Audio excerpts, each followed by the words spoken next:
Alors que Ligia et Eric sont suivis par un homme à moto, celui-ci fait demi-tour dès qu'il remarque la présence de la police dans les parages. Il comprend qu'il pourrait être repéré et préfère battre en retraite. Peu après, Ligia découvre sa nouvelle maison. Elle est ravie, émerveillée par ce nouvel espace, plus tranquille et loin des tensions du passé.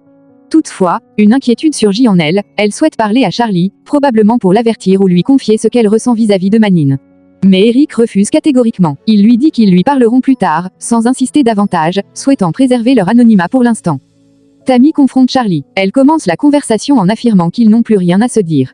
Elle pense que se voir à nouveau était une mauvaise idée. Elle l'avertit, cette relation est dangereuse, non seulement pour lui, mais aussi pour sa famille. Charlie reconnaît qu'elle a raison. Il avoue y avoir beaucoup réfléchi, et en vient à la conclusion qu'ils doivent mettre un terme à leur relation. Il évoque Vanessa et les tensions familiales. Il exprime également un sentiment de culpabilité d'avoir cédé à la tentation. Tammy lui demande de ne pas se traiter d'idiot. Elle affirme que c'est elle qui n'a pas su résister. Puis, au-delà de tous les problèmes, elle veut qu'il sache une chose essentielle, il mérite mieux que d'être une option secondaire. Elle reconnaît qu'il était son premier choix. Elle s'excuse profondément. À cet instant, Charlie reçoit un appel, c'est Rema, qui lui rappelle qu'ils ont leur premier rendez-vous chez le psychologue. Charlie explique à Tammy qu'ils essaient de régler les choses, notamment pour Vanessa et pour la famille en général. Tammy lui demande s'il a besoin d'elle. Il répond que non, qu'il n'y a pas de souci, mais ajoute qu'il espère qu'il n'y a pas non plus de problème entre eux. Tammy lui répond que tout va très bien, que le plus important, c'est qu'ils forment toujours une équipe. Charlie confirme, puis il lui dit qu'il doit partir, il a un rendez-vous. Après avoir vu Juancho avec Tammy, Charlie est méfiant. Il dit à Axel que Tammy lui a affirmé qu'ils travaillaient ensemble, mais qu'il n'en croit pas un mot. Il lui demande de la suivre discrètement, précisant qu'elle est sur le point de sortir. Tammy quitte le studio et dit qu'elle est épuisée. Axel lui propose de la raccompagner puisqu'il n'a rien à faire et que leur journée est déjà bien entamée. Mais Tammy décline, elle a sa propre voiture. Axel tente de la taquiner, suggérant d'aller au cinéma. Elle sourit et lui souhaite une bonne route. Une fois qu'elle part, Axel la suit discrètement, comme Charlie le lui a demandé. Dans leur nouvelle maison, Ligia s'adresse au propriétaire. Elle lui remet le loyer des 3 premiers mois et lui demande de compter avec elle pour être sûr. L'homme accepte avec professionnalisme. Eric ajoute que, lorsque ce trimestre sera écoulé, ils lui verseront une avance pour les 3 mois suivants, afin de sécuriser leur séjour. Au même moment, Juancho appelle Eric. Il lui demande de venir au studio. Comme Charlie le redoutait, Axel découvre que Tammy est bien allée retrouver Juancho. Chez le psychologue, la séance a commencé. Le praticien remarque que le mari de Rema n'est pas là. Il propose alors de commencer sans lui, en se concentrant sur son absence et ses effets. Finalement, Charlie arrive, essoufflé, et s'excuse pour son retard. La séance peut enfin véritablement commencer. Charlie commence la séance avec une confession franche, il admet que sa fille Vanessa a des problèmes de drogue. Immédiatement, Vanessa réagit avec colère. Elle retourne l'accusation contre lui, lui rappelant qu'il a lui-même des problèmes avec l'alcool. Elle lui reproche de l'avoir traîné de force dans cette ville, alors qu'elle ne voulait pas y venir. Et maintenant qu'elle avait enfin commencé à se sentir bien, à avoir du travail, à retrouver un peu de stabilité, Charlie est revenu tout ruiné. Charlie tente de se défendre et lui demande d'arrêter. Il nie être le grand méchant qu'elle imagine, et insiste sur le fait que tout ce qu'il a fait, il l'a fait pour elle, et non pas pour lui. Le psychologue intervient pour recentrer l'échange. Il invite Vanessa à réagir à ce que son père vient de dire, comment se sent-elle à l'idée que son père agit uniquement par égoïsme. Vanessa exprime alors un profond sentiment de déception. Elle confesse que pour elle, la relation entre ses parents est un mensonge.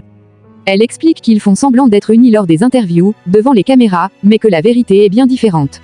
En privé, ils ne cessent de se disputer, et elle est convaincue que s'ils n'étaient pas obligés de cohabiter à cause d'elle, ils ne se parleraient même plus.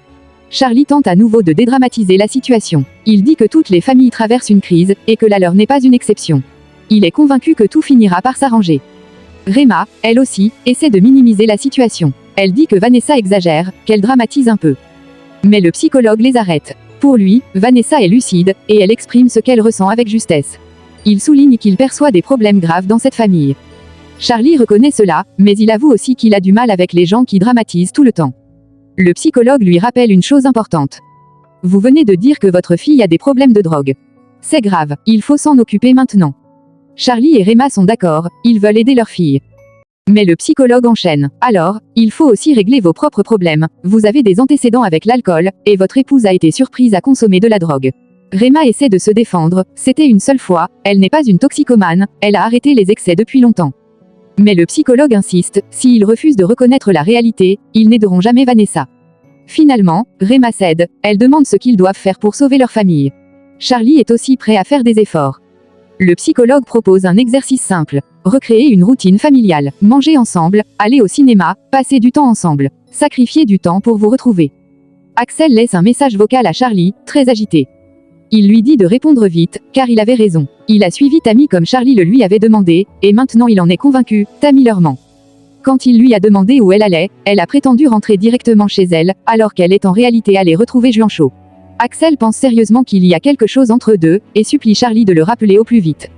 Tammy arrive vers Juancho. Elle lui avoue qu'elle s'attendait à ce qu'il l'appelle, mais lui renverse la situation, pourquoi n'a-t-elle jamais répondu à ses lettres? Ne serait-ce qu'une seule. Elle avoue, elle ne pouvait pas. Elle pensait qu'elle passerait toute sa vie en prison, alors elle a voulu oublier, y compris lui, son meilleur ami. Juancho est blessé. Il rétorque que s'il était vraiment de si bons amis, elle n'aurait pas réussi à l'effacer aussi facilement. Mais Tammy lui demande s'il croit que ça a été facile pour elle. Juancho finit par dire qu'il est heureux qu'elle soit là, vraiment, mais il ne comprend pas ce qu'elle est devenue. Il l'observe rempli de rage, de haine, ce qui ne lui ressemble pas. Il insiste pour qu'elle l'aide à comprendre. Tammy lâche alors. Je ne suis plus la Yemi que tu connaissais. C'est tout simplement impossible après tout ce qui s'est passé. Juancho réalise qu'il ignore encore tout. Tammy lui explique enfin toute la vérité. Tammy explique qu'elle est ici non seulement pour aider la DEA à capturer Manine, mais aussi pour se venger de Charlie, pour tout ce qu'il lui a fait. Juancho essaie de défendre Charlie, il pensait que c'était Tammy qui s'était offerte à lui. Mais elle explose. Tu crois sincèrement que si je suis dans cet état, c'est à cause d'une simple histoire de coucherie? Elle lui raconte que Charlie a implanté de la drogue sur elle, ce qu'il a envoyé en prison. Puis, il a envoyé un homme pour lui transmettre un message, si elle ouvrait la bouche, sa grand-mère serait tuée. Elle affirme que Charlie est le seul responsable. Juancho demande pourquoi Charlie aurait fait une chose pareille. Tammy lui rappelle le centre médical du quartier. Elle lui raconte que, ce jour-là, elle le suppliait de se rendre. Charlie lui avait dit que l'argent qu'il possédait venait de sa mère, mais c'était faux, il servait à acheter du matériel pour maquiller une scène. Juancho lui-même avait confirmé cette version. Elle avoue que sa plus grosse erreur, c'était d'avoir été amoureuse de Charlie, de croire qu'il l'aimait aussi, alors qu'en vérité, il s'est juste servi d'elle, de la pire façon. Juancho comprend alors l'implication tragique. Alors, ton fils, c'était le sien. Tammy confirme, oui, elle a perdu leur enfant. Elle n'était pas là pour lui, ni pour sa grand-mère, le jour où ils sont morts dans un incendie. Elle n'a pas besoin de pitié, mais elle est envahie d'une tristesse et d'une rage profonde. Juancho, bouleversé, lui demande ce qu'elle compte faire. Tammy dit qu'elle est sortie de prison non pas pour que Charlie la voie comme une victime, mais pour qu'il souffre, comme elle a souffert. Elle veut lui faire ressentir la solitude, la perte, l'humiliation. Et elle a déjà commencé. Elle rappelle à Juancho la vidéo compromettante de Charlie avec la journaliste. Elle lui explique que Charlie la croit à 100% de son côté, qu'il ne se doute de rien, qu'il la considère comme une alliée fidèle.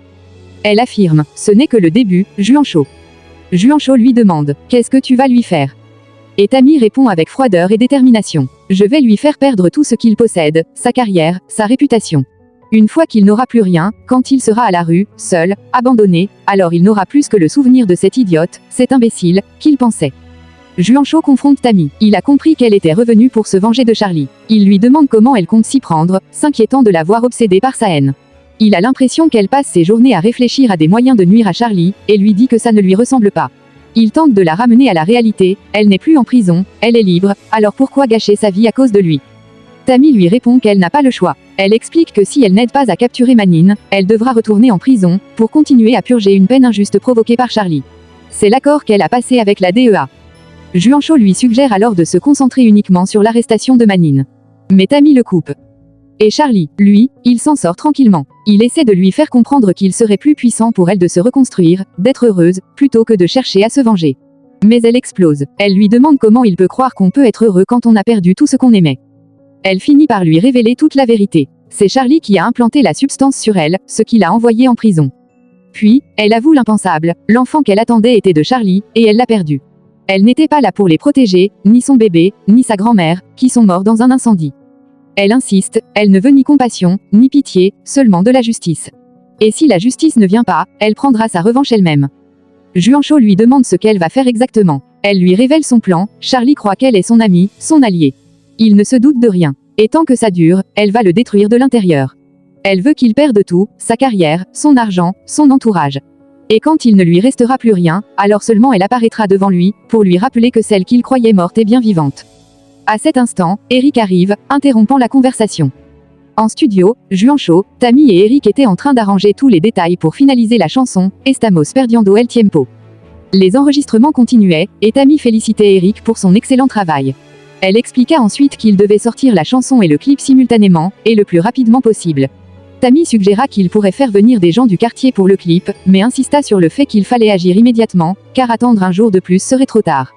Juancho, intrigué par cette urgence, demanda à Tammy pourquoi elle était si pressée. Tammy expliqua que c'était une stratégie, la période actuelle ne comportait pas beaucoup de sorties musicales, donc c'était le moment idéal pour qu'il profite de cette opportunité. Son idée était de lancer le single en créant un mystère et en gardant le silence autour, pour que la chanson devienne un tube. Juancho proposa alors à Eric de refaire une partie, car il voulait discuter en privé avec Tammy. Après accord entre eux, Juancho revint vers Tammy et lui demanda à nouveau pourquoi Eric semblait si pressé de sortir la chanson. Tammy répondit que c'était pour profiter du lancement en cours de Chris Vega, et pour utiliser cette information stratégique à leur avantage. Elle insista sur le fait que ce n'était pas une question de rivalité avec Charlie, et qu'il ne fallait pas croire que tout tournait autour de lui. Juancho confia qu'elle voulait retrouver la personne passionnée et créative qu'était Juancho avant, celle capable de créer des chansons incroyables, et non celle remplie de ressentiments qu'elle voyait actuellement. Puis, Tammy fit une révélation grave, la DEA avait confirmé que c'était Mana qui avait mis un contrat sur sa tête, et elle était persuadée que Charlie était au courant et d'accord avec cela.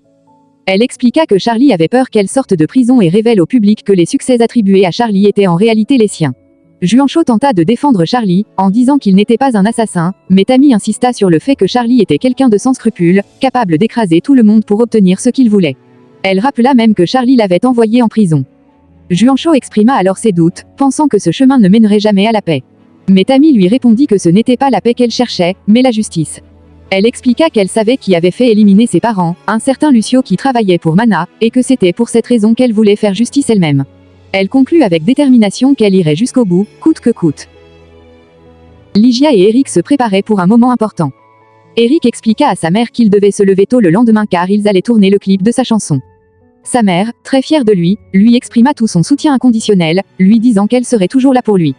Eric s'excusa ensuite s'il avait parfois donné l'impression de ne pas reconnaître ce soutien, mais sa mère le rassura en lui disant qu'elle comprenait parfaitement son besoin de connaître ses origines, même si cela lui avait causé des difficultés.